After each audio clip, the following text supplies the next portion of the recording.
Un théorème de convergence, le théorème des gendarmes. Dans ce théorème des gendarmes, nous allons avoir trois suites, UN, Vn et Wn. Si, à partir d'un certain rang, les termes Vn sont compris entre les termes Un et Wn, et si de plus, la suite Un et la suite Wn convergent vers un même nombre L, eh bien alors la suite Vn va converger aussi, et sa limite sera aussi ce même nombre L. On peut illustrer cette situation de cette manière. Donc, les conditions sont si, à partir d'un certain rang, les termes Vn sont compris entre les termes Un et Wn, qu'on peut voir ici sur un axe, et bien, si en plus, la suite Un converge vers L, ça veut dire que les termes Un vont se rapprocher de L. La suite Wn converge vers L, ça veut dire que les termes Wn vont aussi se rapprocher de plus en plus du nombre L. Et comme les termes Vn sont compris entre les deux termes Un et Wn, nécessairement, les termes Vn n'auront pas le choix que de se rapprocher du nombre L. Donc, voilà le théorème des gendarmes.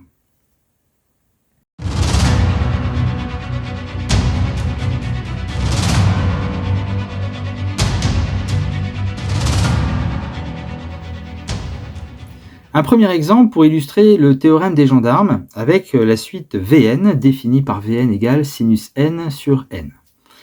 Alors nous avons rencontré la suite sinus n dans la vidéo qui s'affiche et nous avions admis un résultat qui est que la suite sinus n n'a pas de limite. Alors comment étudier la suite Vn qui est construite à l'aide d'une suite qui, elle, n'a pas de limite? Comment faire?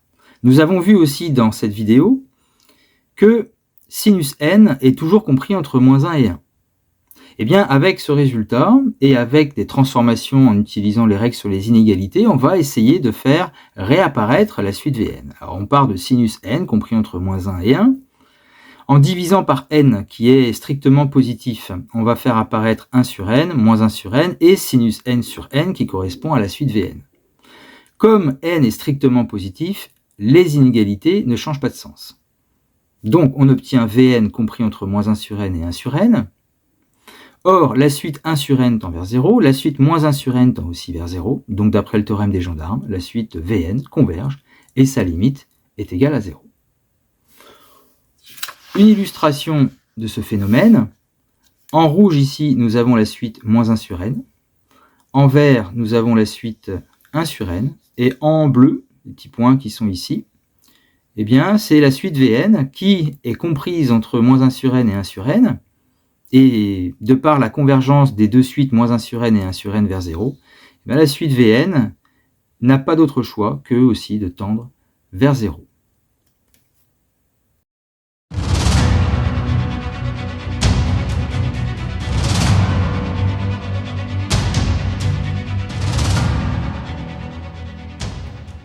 Un exercice d'utilisation encore du théorème des gendarmes, avec la suite Vn définie par Vn égale 2 divisé par n plus cosinus n. L'objectif de cet exercice est de voir d'autres transformations sur les inégalités. Alors, dans la vidéo qui s'affiche, nous avions aussi vu que la suite cosinus n n'a pas de limite. Et nous avions vu aussi que cosinus n est compris entre -1 et 1. Et donc, on va se servir de cet encadrement pour essayer de faire apparaître la suite Vn. Au dénominateur, cosinus n est ajouté à n. Donc, première transformation, on ajoute n à gauche, à droite, au centre, et on obtient n plus 1 à droite, n plus cosinus n au centre et n-1 à gauche. Et là, on remarque aussi que n plus cosinus n est au dénominateur. Donc l'idée, c'est de faire apparaître toutes ces quantités en dénominateur. Et pour ça, on va utiliser ce qu'on appelle une inversion. Alors les inversions, une illustration très rapide.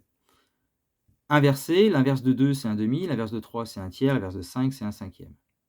On sait facilement, 2 est plus petit que 3, plus petit que 5. Et quand on inverse, on rappelle juste que comme ces quantités sont positives, comme on inverse, eh bien, on va avoir un demi qui sera plus grand qu'un tiers et qui sera plus grand qu'un cinquième. C'est-à-dire que quand on inverse aussi, on a les sens des inégalités qui sont inversées.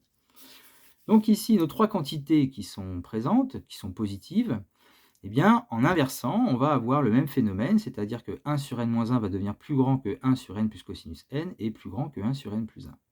Pour faire apparaître la suite Vn, il ne nous reste plus qu'à faire apparaître le 2 au numérateur. Et bien pour ça, on multiplie par 2 toutes ces quantités. On obtient 2 sur n-1 plus grand que 2 sur n plus cosinus n plus grand que 2 sur n plus 1. Donc au centre, ici, on récupère la suite Vn. Et maintenant, dans l'idée du théorème des gendarmes, on va réécrire ces deux inégalités, mais de droite à gauche. Et ça va nous donner ceci. C'est-à-dire, voilà, on a donc Vn qui est inférieur ou égal à 2 sur n-1, et Vn qui est supérieur ou égal à 2 sur n plus 1. Nous poursuivons. Notre suite Vn est comprise entre deux suites. La limite de 2 sur n plus 1, c'est 0. La limite de 2 sur n-1, c'est 0. Donc d'après le théorème des gendarmes, cette suite Vn converge et sa limite est égale à 0.